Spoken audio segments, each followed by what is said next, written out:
Gas അപ്പോൾ നമ്മുടെ പഞ്ചസാര അത്യാവശ്യം നല്ല ഒരു കാരമലൈസ് ആയിട്ട് നമുക്കിതിലേക്ക് പാൽ ഒഴിച്ചു കൊടുക്കാം. ഏകദേശം ഞാൻ ഒഴിച്ചു കൊടുക്കുന്നത് 1/2 ലിറ്റർ പാലാണ് ഞാൻ ഒഴിച്ചു കൊടുക്കുന്നത്. 1/2 ലിറ്റർ പാൽ വെച്ച് നല്ല ഇളക്കി കൊടുക്കുക.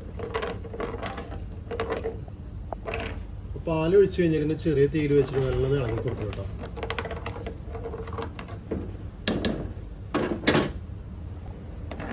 ഗ്യാസ് നിങ്ങൾ പാൽ ഒഴിച്ച് കഴിഞ്ഞാൽ ഇപ്പം നമ്മൾ ആദ്യം ഉണ്ടാക്കുന്ന മെറ്റായ പഞ്ചസാര അത്യാവശ്യം തിക്ക് പോലെ ഉണ്ടാവും.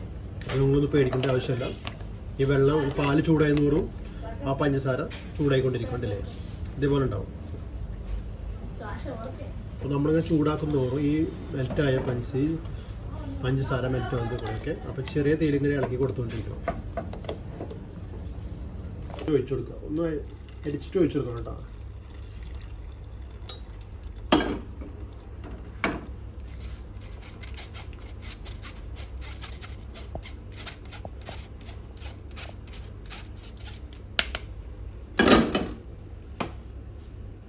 അപ്പം നിങ്ങളെ കയ്യിൽ ഇനി കസ്കസ് ഉണ്ടെങ്കിൽ ഇതേപോലെ 1 സ്പൂൺ കസ്കസ് വെള്ളത്തിലിട്ട് വെച്ചിട്ട് ഇങ്ങനെ ഇതാക്കി എടുക്കുക.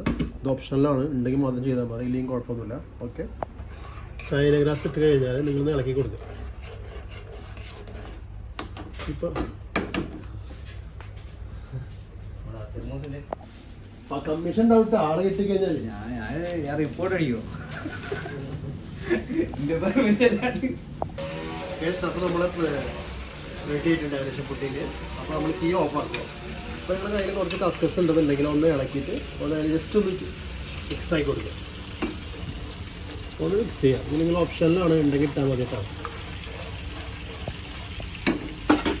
തീ ഓൾറെഡി ഓഫാക്കി വെച്ചിട്ടുണ്ട്.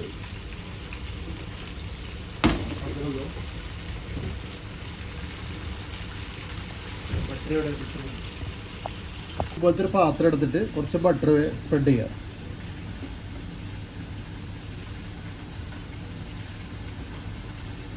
ഇന്നത്തെ അപ്പോൾ നമ്മുടെ കയ്യിൽ കുറച്ച് ഗാർണിഷ് ചെയ്യാൻ വേണ്ടി കുറച്ച് ബദാം ഇതേപോലെ ചെറിയ പീസാക്കി എടുക്കാം.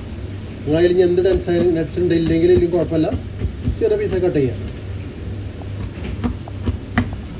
അപ്പോൾ നമ്മൾ ഈ പുട്ടിങ്ങുള്ള പാത്രത്തിലേക്ക് തീർത്ത് കൊടുക്കും.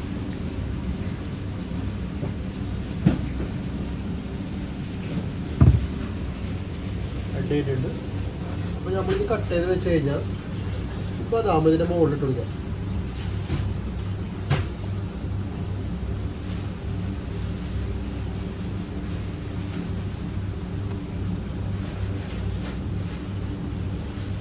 ഏകദേശം ചൂടാറി കഴിഞ്ഞാൽ ഫ്രിഡ്ജിൽ വെച്ച് കഴിഞ്ഞാൽ ഒരു മണിക്കൂർ വെച്ച് കഴിഞ്ഞാൽ സാധനം സെറ്റ്. 5 മിനിറ്റിന് മേലെ പോയി.